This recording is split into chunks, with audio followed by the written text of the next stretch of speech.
What's going on, guys? Andrew Piluk Hockey here, back again with another video. Sorry for being off from this channel for a few days. I wanted to give you guys a break from hearing me talk about trade rumors and news and stuff like that. But I am back. I wanted to give you guys a little bit of an update. So if you are new here and you like Leafs news, rumors, trade talk, everything like that, make sure to like this video and subscribe. I've mentioned it in other videos. I'm trying to make this my full-time gig. I'm trying to do content. It's not just this channel. I do a bunch different things on YouTube and social media. I'm trying to make this my full-time gig. So liking and subscribing actually does help a lot. So please do so. But I want to talk a little bit about where the Leafs are at now. Every week we kind of have to update, like, okay, where's the Nylander situation at? Where's the Matthews situation at? Who are they trading? Who are they getting rid of to clear up cap space? There's also some talk about a third goaltender. Where does that fit in?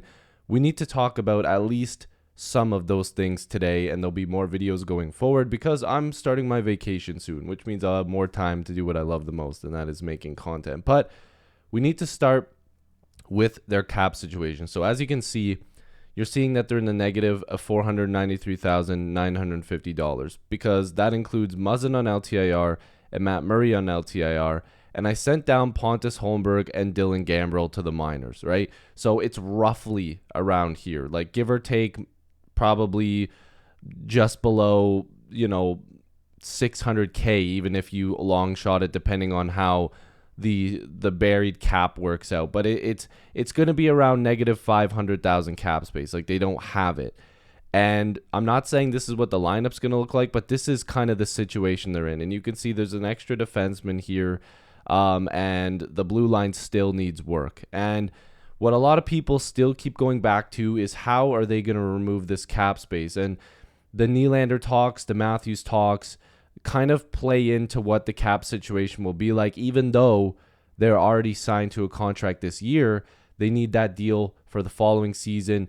They still are affecting the cap now. And the reason I'm saying that is because if the Leafs feel like they can't get to a number that's going to be fair for William Nylander going into next season, if they don't think it's good enough for the Maple Leafs, then you're not trading away a TJ Brodie or, a Jake McCabe or a Calle Yarncrook or a Sam Lafferty or something like that. You're trading a William Nylander, and that obviously would give them the cap space that they need. It would put them just over $7 million into cap relief, and that's all great, but you're losing a 40-goal scorer. So what I'm trying to say here is if, let's say, the Leafs lock up William Nylander for a deal, they lock up Austin Matthews for a deal. Now, what does that mean for the team? Well, now you know your future. Your present needs to be dealt with now in order to get cap compliant, but also make your team better. And the reason I'm saying this is because the talk still keeps going back to the blue line, and Brad Treliving talking about wanting to upgrade the blue line, wanting to make big differences. And the only real move he's made is subtracting a guy like Justin Hall and Luke Shen and bringing in John Klingberg, which to me was a bad move. Again, I'm not a big fan of it. If he comes out and is dynamite and has an amazing offensive season, okay, great. But he didn't address what he was saying he's going to do and overhauling the blue line. And what a lot of people keep going back to is TJ Brodie. Now, I'm going to say this again, and I'm going to look into the camera so that way I'm just being completely honest with you guys. I need to remind you something. There might have been pockets of time last year where TJ Brodie didn't look amazing. And the reason why I'm saying this is because he's starting to decline a little bit. Not a lot, but a little bit. And it's going to sound ridiculous when I say this next sentence, but TJ Brodie had the best season statistically of his career last year in defensive metrics. And he faced the toughest competition. So when you're seeing guys like TJ Brodie face guys like Sidney Crosby and Nate McKinnon and Connor McDavid on a nightly basis, and sometimes they get torched, it's because they can't trust anybody else to go out there and defend those guys. So when you say, oh, but Liljegren, I love Liljegren, don't get me wrong, and I love the whole team, but like Liljegren, oh, he looks so good out there. Well, he's facing third and fourth lines. Oh, but like Connor Timmins deserves that shot. I love Connor Timmins, but he ain't facing Connor McDavid. you have to understand the matchups and the quality of players that they face. And TJ Brodie has been a solid defensive defenseman for pretty much his whole career, and he still has positive trade value. So if you want to get cap compliant and you think that trading TJ Brodie now makes sense because he still has positive value and you can get something back for him, and also open up that space to maybe go out there and make another trade, which we will talk about, then okay, then it makes sense. But you can't just trade TJ Brodie and expect to get better without making a corresponding move. So he has that $5 million cap hit, the modified no trade clause for this season. And then, of course, if you look at his numbers, he's been pretty solid. He's a plus player. He gives you some points in the playoffs. I mean, in a full 82 games in 21-22, like 28 points, like pretty solid. This past season in only 58 games played, 14 points. He'll give you a little bit of everything. Those point totals are nice for a guy that strictly is mostly the role into the defensive role. So you need to find a trade for him, but you need to make a corresponding move. And the number one thing that I think people want, or some people want, I should say, is Matt Dumba. And I'm going to tell you guys, for the love of God, no. In terms of defense, Matt Dumba is not even remotely close to a TJ Brodie. And then if you look at offensive numbers, 14 points in 79 games played. In previous seasons, he's had some 20-point years. He had a 50-point year in the past. But Matt Dumba's time of being effective offensively is probably done. He's going to be in the 25-point range. He's not going to give you that over-the-top offensive power that a Klingberg could potentially give you next season. So what else does he do? Well, he throws a lot of hits. That's good. But we already have Jake McCabe in that role. Oh, but you can have more of those guys. Well, not if Dumba can't play defense. John Klingberg is one of the worst defensive defensemen in the league. He doesn't play that role. So you already have one of them. You can't have Matt Dumba going out there and not playing a defensive role and giving you more offense. The Leafs need to find ways to replace TJ Brodie with a guy that is a top four guy that's cheap, that hits, that'll block shots, but also give you that offensive power. Basically, I'm telling you, you need to look for an all-around great defenseman. And that's why I'm going to bring up the name that should be talked about more, and that's Brett Pesce. Now, I'm starting at his numbers because I'm not always talking about the numbers, and I'm not saying this is all that matters, but 30 points in 82 games played, 6 points in 15 in the playoffs. He's a plus player, and that contract is pretty nice. He has one more year left at $4 million, just over $4 million, and he's only 28, so you would upgrade in the age position. He's only 28. Brodie's older than that. He's in his 30s. You upgrade in terms of saving cap space by $1 million, and that would make you cap compliant as well. And you're also getting a guy that is right-handed. He can...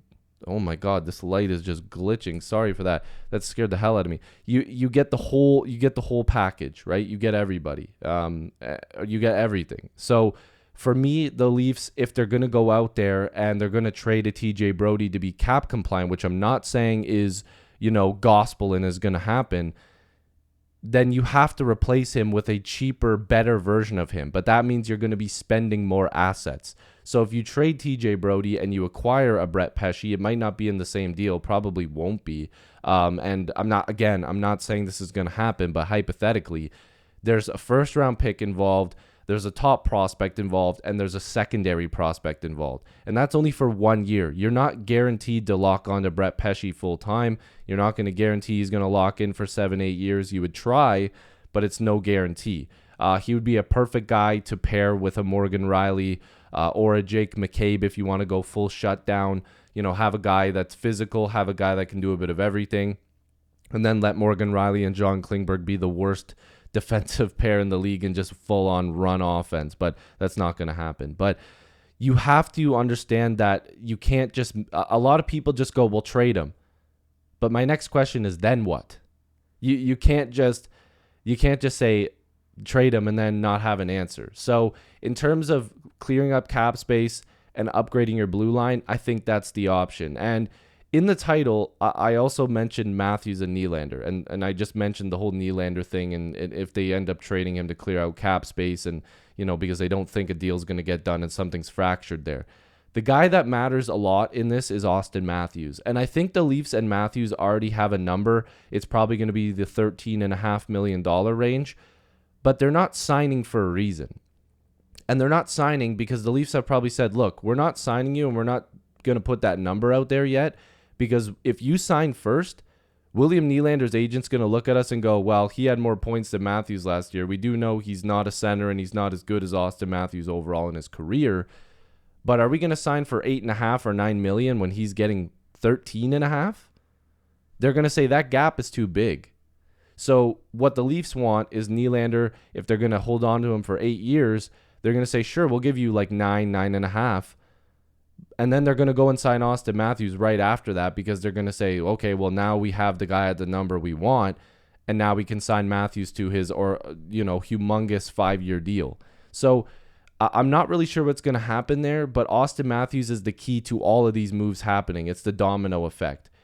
But William Nylander might actually be the guy holding the key to the door when it comes to opening that door to get in and figure all these moves.